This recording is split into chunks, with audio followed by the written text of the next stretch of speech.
Before we begin, if you enjoy these videos, please like, share, subscribe, comment, and consider donating. Thank you. There is typically a new video at 9 a.m. and 9 p.m. Eastern Standard Time every day.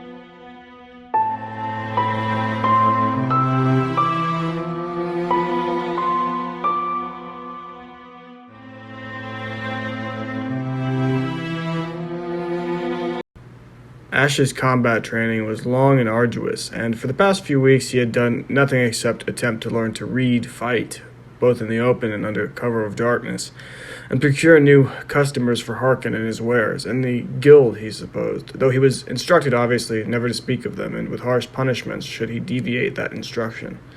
Nonetheless, he had been successful in at least two areas of the three. He could fight, and he wasn't a bad salesman, as it turned out, as he was rather charming when put to the test, a quality he had had with his wife, but frankly speaking, without the fine clothing with which he now adorned himself, he hadn't been much of a sell. Now he most definitely was. His reading, however, was subpar at best, and it turned out that learning it was really quite a task, as he had never even tried before, though he had some interest as a boy. Once more, frankly speaking, he simply had no one to show him how, save his auntie, who at the time was too busy raising her own children, none of which, by the way, could read, and not at that age anyhow. And now he did, but as he delved into the books and the papers that Harken tried so desperately to teach him, he found it more and more difficult to, it seemed, to learn exactly how to form the words. Harken assured him that this was fairly normal for most of the illiterate, whether they be adult or child, though it was more difficult as an adult, he informed him. Either way, he would learn it, Harken assured him, and Harken claimed that he would make sure of it, as Ash was quite clever, and surely then he could learn how to read books. Why, however, Harken needed him to be able to read Ash was uncertain, though he claimed that it was so that he could take account of the shop's financial records, and perhaps that were true. Ash did not know.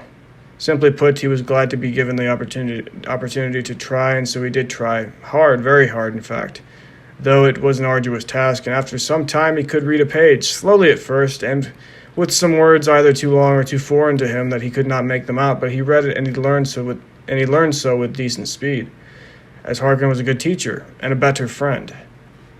It was something akin to 2 months before Ash had attained this level of skill at the task of literacy, and it was at this time, midwinter, that he was tasked with but another objective. This objective to talk to and convince a wealthy salt merchant to speak with contacts of his own, from his lands, who would trade them flintlocked pistol and gunpowder, as well as ammunition, bullets, as there was word of new traders from these lands, from the lands and kingdom called Rulumbra, with a king with a name of a similar sound, and as the guild was yet growing, and sometimes weapons were lost, and to keep a monopoly on that sort of good, one at least in the city, Lorne and others, though Ash knew which, that they already had indeed.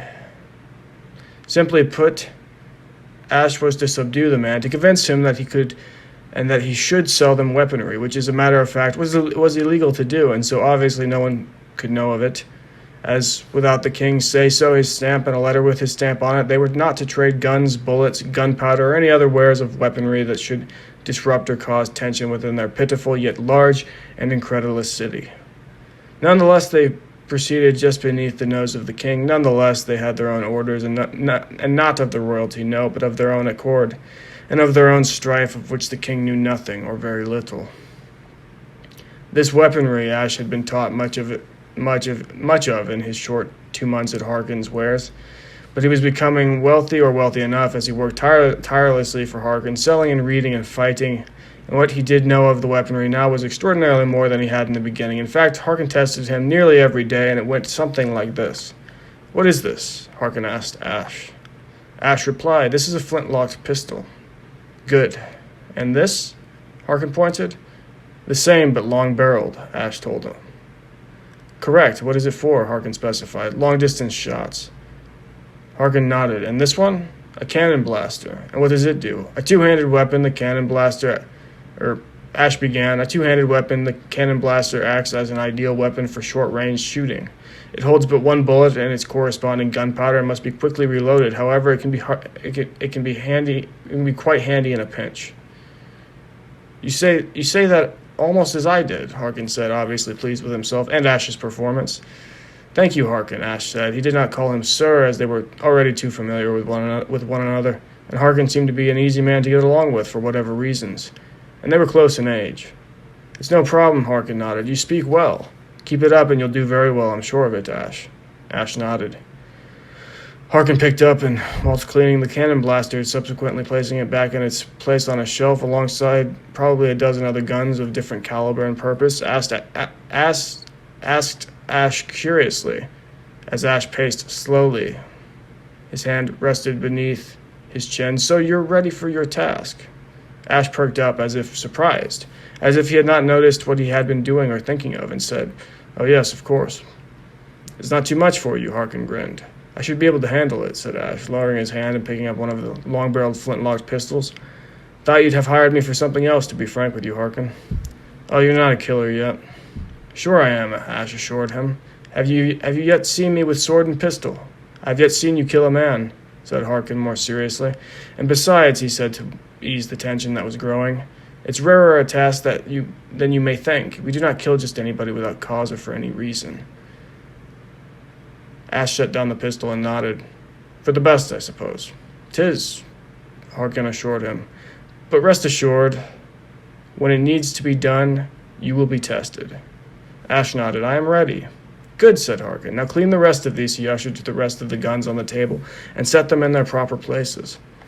And then, Ash asked anticipatorily. "And then meet me up front," Harken grinned, as he left for the front of the store. "I have something new to introduce to you." Somebody new to introduce to you. Ash, nodding to himself and set to cleaning, said simply with a sigh as Harken left to the front of the store, "I am a man of meetings."